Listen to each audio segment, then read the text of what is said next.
أعوذ بالله من الشيطان الرجيم. بسم الله الرحمن الرحيم. إن في خلق السماوات والأرض واختلاف الليل والنهار لآيات لأولي الألباب الذين يذكرون الله قياما وقعودا وعلى جنوبهم ويتفكرون في خلق السماوات والأرض ربنا ما خلقت هذا باطلا سبحانك فقنا عذاب النار. اللهم افتح لي أبواب رحمتك. اللهم أنت ربي لا إله إلا أنت خلقتني وأنا أعبدك وأنا على عهدك ووعدك ما استطعت. أعوذ بك من شر ما صنعت. أبو لك بنعمتك علي وأبو بذنبي فاغفر لي فإنه لا يغفر الذنوب إلا أنت. اللهم بك أصبحنا وبك أمسينا وبك نحيا وبك نموت وإليك النصر. اللهم أصلح قلبي. اللهم أحرمني لذة معصيتك وارزقني لذة طاعتك. يا مقلب القلوب ثبت قلبي على دينك. يا مقلب القلوب ثبت قلبي على طاعتك. اللهم إني على ذكرك وشكرك وحسن عبادتك. اللهم إني نسألك الهدى والتقى والعفاف والغنى. اللهم إني نسألك علما نافعا ورزقا طيبا وعملا متقبلا. ربنا هب لنا من أزواجنا وذرياتنا قرة أعين واجعلنا للمتقين إماما. ربنا آتنا في الدنيا حسنة وفي الآخرة حسنة وقنا عذاب النار.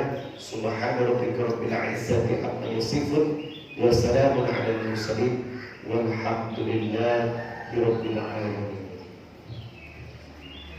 السلام عليكم ورحمة الله وبركاته. وعليكم السلام ورحمة الله وبركاته. إن الحمد لله نحمده ونستعينه ونستغفره ونعوذ بالله تعالى من شرور أنفسنا ومن سيئات أعمالنا. من يهده الله فلا مضل له ومن يضلل فلا هادي له. أشهد أن لا إله إلا الله وحده لا شريك له وأشهد أن محمدا عبده ورسوله لا نبي بعده. قال الله تعالى في كتابه الكريم يا أيها الذين آمنوا اتقوا الله حق تقاته ولا تموتن إلا وأنتم مسلمون. يا أيها الناس اتقوا ربكم الذي خلقكم من نفس واحدة وخلق منها زوجها وبث منهما رجالا كثيرا ونساء واتقوا الله الذي تساءلون به والأرحام إن الله كان عليكم رقيبا. يا أيها الذين آمنوا اتقوا الله وقولوا قولا سديدا يصلح لكم أعمالكم ويغفر لكم ذنوبكم ومن يطع الله ورسوله فقد فاز فوزا عظيما. أما بعد فإن أصدق الحديث كتاب الله وخير الهدي هدي محمد صلى الله عليه وسلم وشر الأمور محدثاتها وكل محدثة بدعة وكل بدعة ضلالة وكل ضلالة في النار. اللهم صل وسلم على نبينا محمد وعلى آله وصحبه ومن تبعهم بإحسان إلى يوم القيامة. Rasulullah sangat sayang kepada kita sampai beliau selalu berdoa, Allahumma barik li ummati fi bukuriha. Ya Allah, berkahilah umatku di pagi hari, maka semoga kita pun bisa membalas cinta Rasul dengan selalu taat kepada ibadah, taat kepada perintah, menjalankan sunnah, menghindari dosa dan menghindari maksiat. Maka insya Allah itulah membuka cinta Allah kepada kita. Kita bersyukur bertemu di Masjid Al-Falah sesuai dengan namanya, Al-Falah, sukses, kemenangan. Maka kita berharap yang berada di masjid ini selalu menjadi hamba-hamba yang berbahagia dan menang. Hadirin, sedang sholat subuh, kita berada di Sayyidul Ayyam, sebaik-baik hari, penghulu hari, yakni Jumat. Maka kita berdoa kepada Allah, semoga Allah selalu memberkahi langkah kehidupan kita. Di dalam Quran surah Al-Baqarah ayat 82-83, walladzina amanu wa 'amilus solihati ulaika ashabul jannah hum fiha khalidun. Wa id akhadna mithaqa bani Israil la ta'buduna illa Allah wa bil walidayni ihsana wa dhil qurba wal yatama wal masakin wa qulu lin nasi husna wa aqimus shalah wa atuz zakah thumma tawallaytum illa qalilan minkum wa antum muqridun. Ayat ini menjelaskan tentang ciri-ciri orang yang akan masuk surga. Walladzina amanu wa 'amilus solihati ulaika ashabul jannah. Mereka yang bisa menjaga iman, mereka yang senantiasa berbuat kebaikan, ulaika ashabul jannah, maka secara mutlak Allah letakkan di surga, hum fiha khalidun, dan kekal di dalamnya. Lalu siapa mereka? Wa in akhadna mithaqa bani Israil, mereka yang senantiasa la ta'buduna illallah, selalu menyembah dan taat kepada Rabb, yakni Allah, wa bil walidaini ihsana, berbuat baik dan memuliakan kedua orang tua, wa dzil qurba, berbuat baik kepada kerabat, wal yatama, anak-anak yatim, wal masakin, orang-orang miskin, wa qulu lin nasi husna, selalu mengucapkan kata-kata yang baik kepada manusia, wa aqimus shalah, menegakkan salat, wa atuz zakah, senantiasa berinfak dan bersedekah, thumma tawallaytum illa qalilan minkum wa antum ta'lamun. Hanyalah orang-orang sedikit yang memahami bagaimana agar kita senantiasa diletakkan di surga Allah. Dan ternyata surga itu ada dua, Bapak Ibu, jannatu fil ard wa jannatu fil akhirah. Surga dunia bisa dinikmati oleh orang-orang yang taat. Salah satunya dalam Quran surah Ali Imran ayat 37. Kullama dakhala Zakaria al-mihrab, ketika Zakaria masuk ke kamarnya Maryam, wajada indah rizqa, Nabi Zakaria saja sekelas Nabi kaget. Karena apa? Kamarnya Maryam ini dikunci, dan kuncinya yang pegang adalah pamannya Zakaria. Setiap masuk kamarnya Maryam, berbagai hidangan dan makanan menumpuk di kamarnya, buah-buahan, makanan istimewa, sampai Zakaria heran, sampai Zakaria takjub, lalu bertanya kepada Maryam, qala ya Maryam, anna laki hada, dari mana hidangan ini? Padahal kamarmu saya kunci, buah-buahan, makanan istimewa.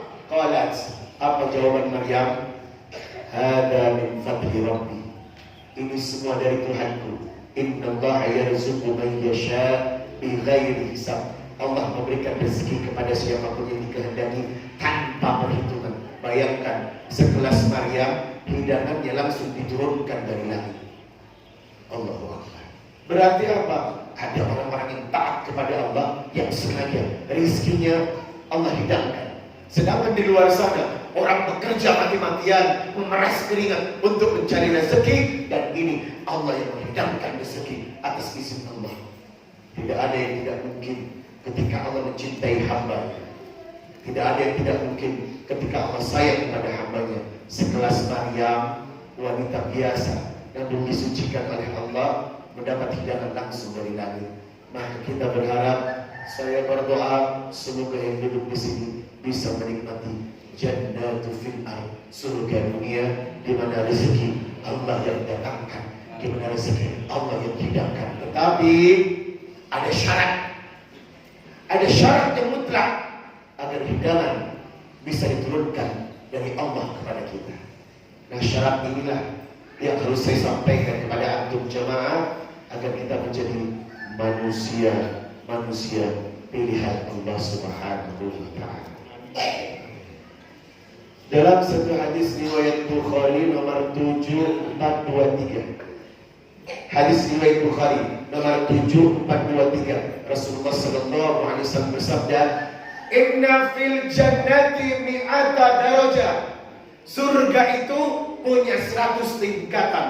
A'addallaha lil mujahidina fi sabili. Dan surga ini disediakan lil mujahidina fi sabili, orang-orang yang bersungguh-sungguh mendekatkan dirinya kepada Allah. Tolong carikan kalimat ini. Tolong catat kalimat ini.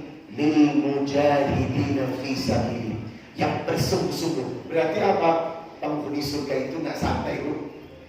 Penghuni surga itu nggak santai. Penghuni surga itu nggak santai, Pak. Tetapi ada kalimat lil mujahidina fi sabili, orang yang bersungguh-sungguh mencari jalan menuju Allah.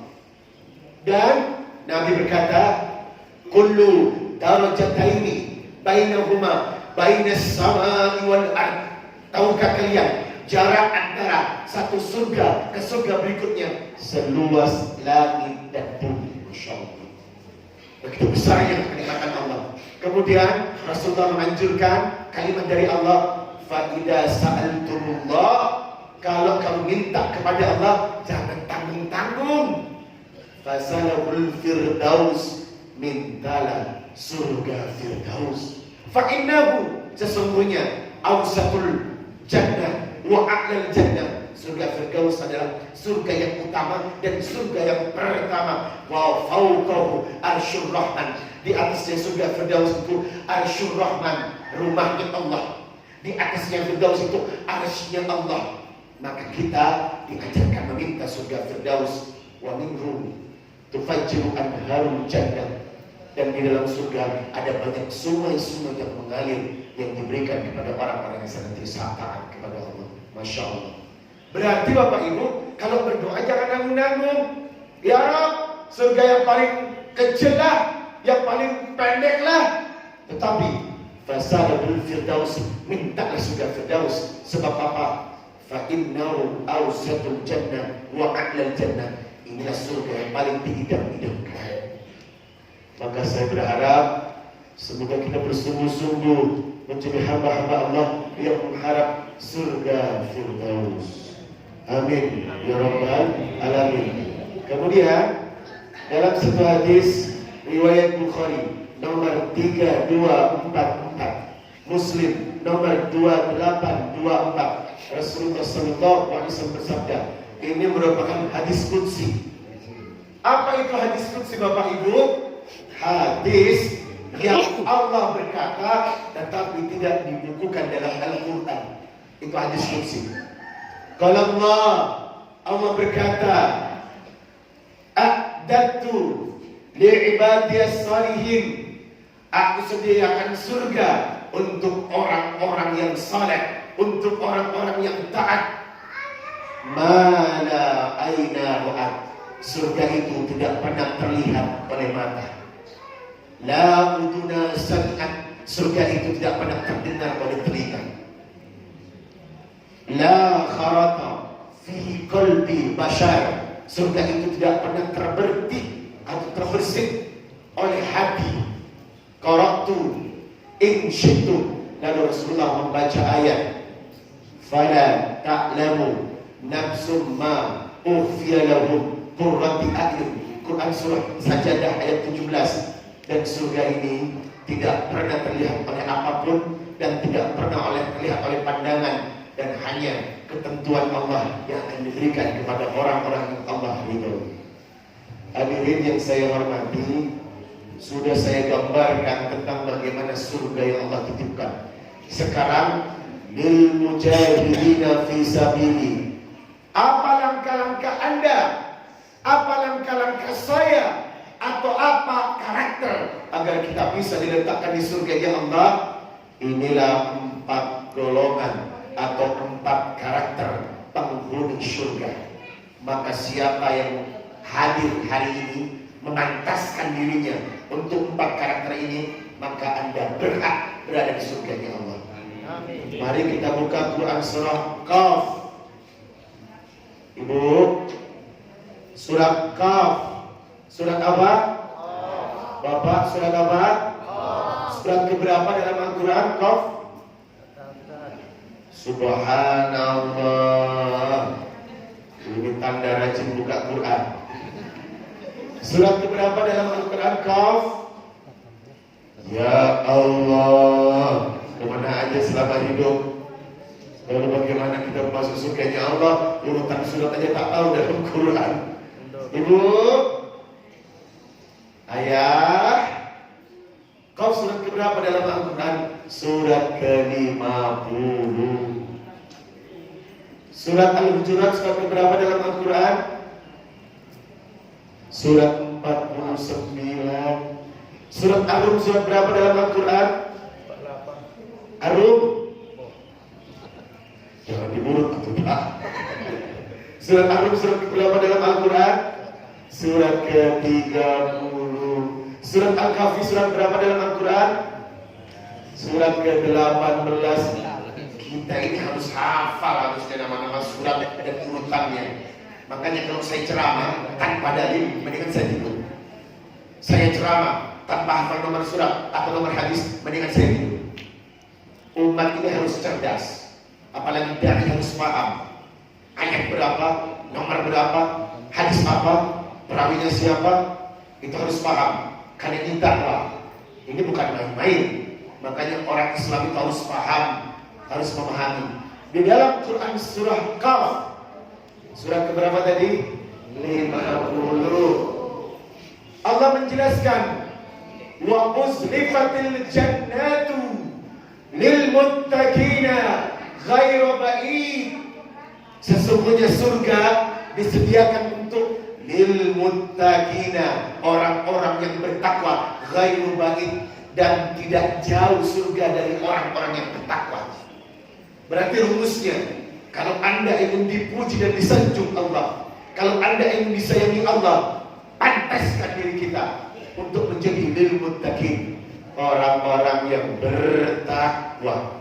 Dan ternyata orang-orang yang bertakwa punya 4 ciri. Orang-orang yang taat kepada Allah punya 4 ciri. Hadza tu'aduna likulli awwabin hafid. Ciri yang pertama, hadza tu'aduna likulli awwabin hafid. Ciri yang kedua, hafid. Man khasyar rahmana bil ghaib khasyar rahman. Ciri yang ketiga, takut kepada Allah. Waja'a biqalbin munib. Ciri yang keempat, al-munib. Maka ditutup dengan kalimat udkhuluha bisalam. Dalikal yaumul khulud. Mereka masuk surga dengan penuh keamanan. Dalika yaumul khulud, dan kekal di dalamnya, abadi di dalamnya. Ternyata ciri penghuni surga ada 4. Yang pertama awwabin, yang kedua hafid, yang ketiga man khasyar rahman, yang kelima bi qalbin munib. Ini yang harus kita pahami. Yang pertama, hada tu'atuna likulli awwabin. Siapakah yang disebut awwabin, Bu?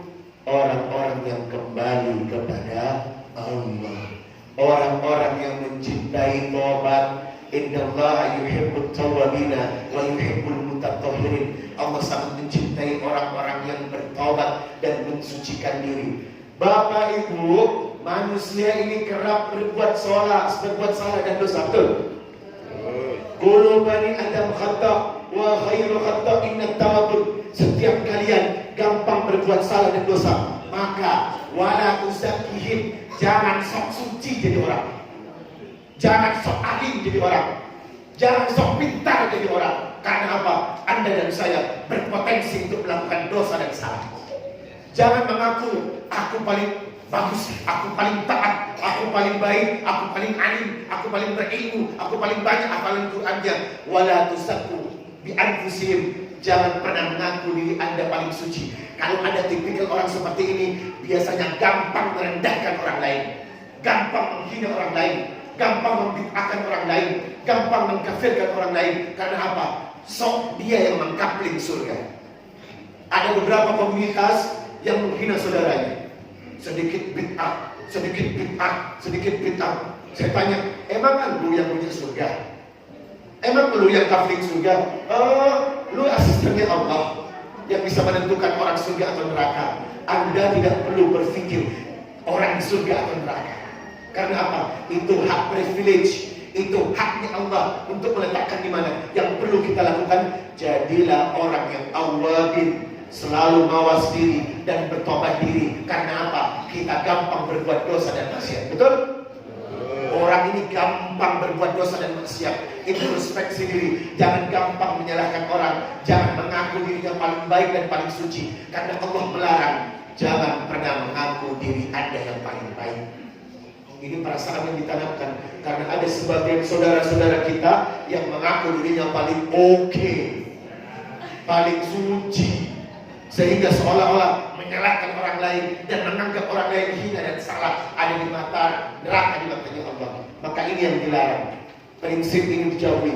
Kalau bisa, jadilah orang yang rendah hati, tawadhu, berilmu tapi beradab, berilmu tapi santun, berilmu menjaga lisan, berilmu berakhlak, bukan berilmu tapi sombong, bukan berilmu tapi ngomong sendiri, bukan berilmu tapi menyalahkan orang. Inilah yang disebut awwabin, orang yang kembali kepada Allah dengan taubat. Siapa yang hari-harinya diisi dengan beristighfar, introspeksi diri, bertaubat kepada Allah, maka Allah akan meletakkan dia di surganya Allah. Yang kedua, hada tu'aduna likulli awwabin hafid. Apa itu hafid, Bu, Bapak? Memelihara aturan-aturan Allah. Ini penting sekali, menjaga aturan-aturan Allah. Mana yang menjadi batas, mana yang bisa dikerjakan, mana yang harus ditinggalkan. Fajtanibu, jauhi. Karena bangsa ini kenapa penuh dengan musibah? Negeri ini rajin hajatan musibah. Banjir, gunung meletus, kebakaran hutan, tsunami, gempa bumi, tanah longsor sudah menjadi pemandangan dan berita harian yang tidak mengejutkan. Harusnya ketika ada gempa, heboh. Heboh. Kenapa heboh? Berarti ada maksiat yang telah anak-anak lakukan di muka bumi.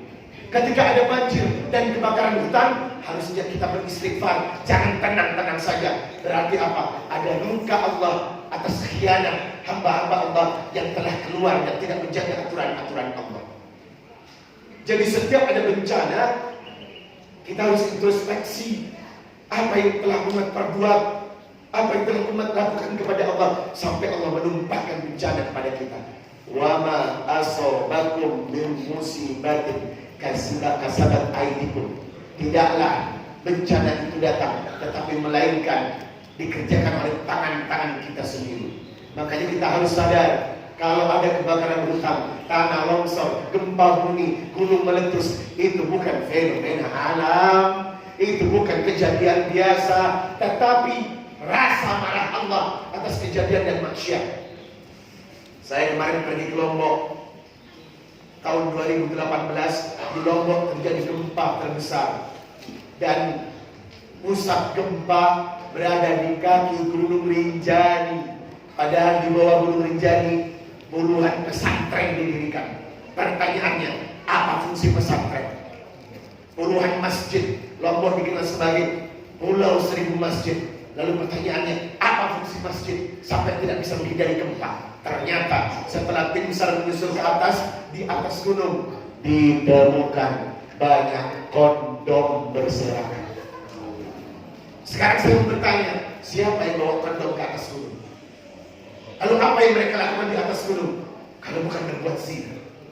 Ketika ada gempa, kita harus sadar itu bukan fenomena alam, tetapi gerak-gerik amarah Allah kepada orang-orang yang berkhianat kepada aturan-aturan Allah. Saya kemarin ceramah di Palu. Saya melihat proses hancurnya Palu. Belum pernah ada kejadian seperti di Palu, Pak. Bukan air yang berjalan, tapi tanah. Tanah itu bergeser 50 hingga 100. Rumah orang bisa bergeser jaraknya sampai 100. Tanah yang berjalan seperti ombak. Dan lebih lucu lagi, yang atas turun ke bawah. Kurang lebih 10 hingga 15 meter. Yang bawah muncrat ke atas. Yang atas bawah kubur, yang bawah menaikkan ke permukaan. Persis tragedi Nabi Lut. Saya berpikir, kenapa ada tragedi Nabi Lut? Ternyata di Palu, media asing memberitakan hidup 1.300 pasangan homoseksual. Gimana Allah gak murka?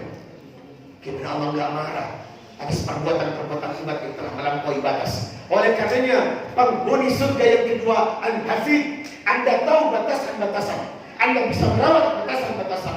Anda tahu mana yang Allah suka dan mana yang Allah benci.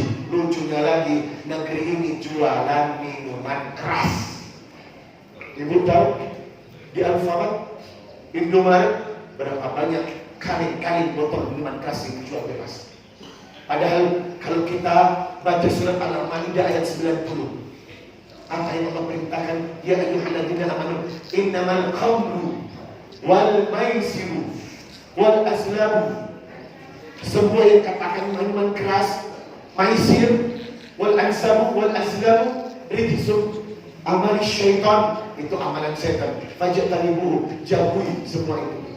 Bapak tahu Sandiaga Uno sampai melepas saham bir bintang. Karena apa? Justru dengan bir membuat negeri yang kita cintai ini penuh dengan bencana. Saya heran, Muslim terbesar, banyak masjid, taat kepada agama, tapi jualan bir. Pertanyaannya, kok nggak dipakai ininya? Allah melarang bir, tapi kenapa bir justru digunakan untuk membiayai kehidupan negara? Di mana kita berpikir bagaimana bencana tidak akan datang? Karena apa? Anda dan saya tidak mengerti batasan-batasan yang harus dijauhi dan batasan-batasan yang harus dikerjakan. Yang ketiga, yang tergolong penghuni surga, man khasyar rahmana bil ghaib, mereka yang punya rasa takut kepada Allah ketika tak tampak adanya Allah. Kita tak pernah melihat Allah, tapi kita merasa takut kepada Allah. Kita tak pernah melihat wujud Allah, tapi kita merasa takut dengan adanya hukum-hukum Allah. Maka siapa yang punya rasa takut, sering menangis ketika sendiri, meneteskan air mata, inilah orang-orang yang tergolong man khasyar rahmana bil ghaib, orang-orang yang takut kepada Allah ketika Allah tidak tampak padanya. Yang terakhir, yang keempat, waja'a bi qalbin munib, seseorang yang hatinya senantiasa bertobat kepada Allah. Kalau yang pertama kembali kepada Allah, ingin menyangkut qalbun, hati. Karena hati ini sesuatu yang paling dahsyat. Apa kata Nabi? Ala wa inna fil jasadi mudghah, idza sala'at sala'al jasadu kullu, wa idza fasadat fasada al jasadu kullu, ala wa hiya al qalbu. Di dalam tubuh manusia ada segumpal daging. Kalau dagingnya baik, maka orangnya baik. Kalau dagingnya busuk, maka orangnya busuk. Dan segumpal daging itu adalah hati. Kadang mulut diam, hati suka menghina orang. Betul Ibu? Ih, hitam banget deh. Ih, gemuk banget deh. Ngomong dalam hati, berarti apa? Hati Anda kotor, walaupun mulut Anda diam. Berapa banyak mulut diam, tapi hati berkomentar. Ini amalan yang paling terberat. Makanya disebut dalam wajah bi qalbin munib, hati orang yang bersih, jauh dari marah, jauh dari benci, jauh dari dengki, jauh dari menghakimi, jauh dari melalaikan. Karena apa? Puncak dari kebaikan seseorang, ditentukan oleh hatinya. Maka seseorang yang taat kepada Allah bukan cuma bergerak secara fisik, bukan cuma bergerak secara zahir, tetapi hatinya juga berzikir kepada Allah. Kalau mulut bisa lepas dan selamat dari menghina dan mencaci, maka hati pun jangan sampai melukai orang atau melukai perasaan orang. Kalau sudah sampai di tingkatan ini, wajah api qalbin munib, Anda bisa menjaga hati dari perbuatan dosa dan maksiat, maka insya Allah inilah keridhaan Allah yang diberikan kepada 4 sifat yang mendatangkan syurga dan cinta Allah kepada kita. Hadirin yang berbahagia, hari ini juga saya sedang membuat proyek membangun pesantren. Ini dia nama pesantrennya, Kampung Zikir Madani. Ini pesantren gratis, berada di daerah antara perbatasan Kampar dengan Pekanbaru dan di Riau. Ini akan menerima 30.000 siswa menghafal Quran tanpa biaya sepeserpun. Berdiri di atas lahan 2 hektar. Oleh karenanya saya akan mengajak Bapak Ibu, siapa yang siap untuk membangun pesantren dengan wakaf. Kalau Anda bisa membeli motor, kalau Anda bisa membeli mobil, harusnya Anda bisa membeli Allah. Kalau Anda bisa membeli perhiasan, kalau Anda bisa membeli dunia, harusnya Anda juga bisa membeli Allah. Pertanyaannya, kalau membeli dunia betul-betul fokus, apakah Anda juga akan bisa membeli Allah? Lalu berapa Bapak membeli Allah? Lalu berapa Ibu akan membeli Allah? Berapa rupiah yang Anda keluarkan di jalan Allah? Karena saya tahu Anda sudah mati-matian untuk urusan dunia. Anda sudah berkorban malam dan siang untuk urusan dunia. Pertanyaannya, apa yang Anda korbankan untuk jalan Allah? Cukup dengan ibadah? Tak cukup. Karena ada pengorbanan yang harus kita lakukan, saudara kita. Apa kata Nabi? La yu'minu ahadukum hatta yuhibba li akhihi ma yuhibbu li nafsihi. Tidak sempurna iman seseorang sampai dia mencintai orang lain seperti mencintai dirinya sendiri. Ketika Anda mencintai penghafal Quran, ketika Anda mencintai anak yatim, berarti Anda betul-betul mencintai Allah. Ternyata agama tidak cukup dengan sholat, ternyata agama tidak cukup dengan membaca Quran, tetapi tunjukkan sense of social, kepedulian kita kepada orang-orang lain. Itulah kenapanya ayat selalu digabungkan, wa aqimus shalah wa atuz zakah. Karena kekuatan muslim yang sempurna bukan cuma di atas sejadah, tapi apa yang bisa Anda lakukan untuk saudara Anda. Hadirin, jangan kemana-mana, jangan bubar, akan dijelaskan oleh Ustaz hari ini.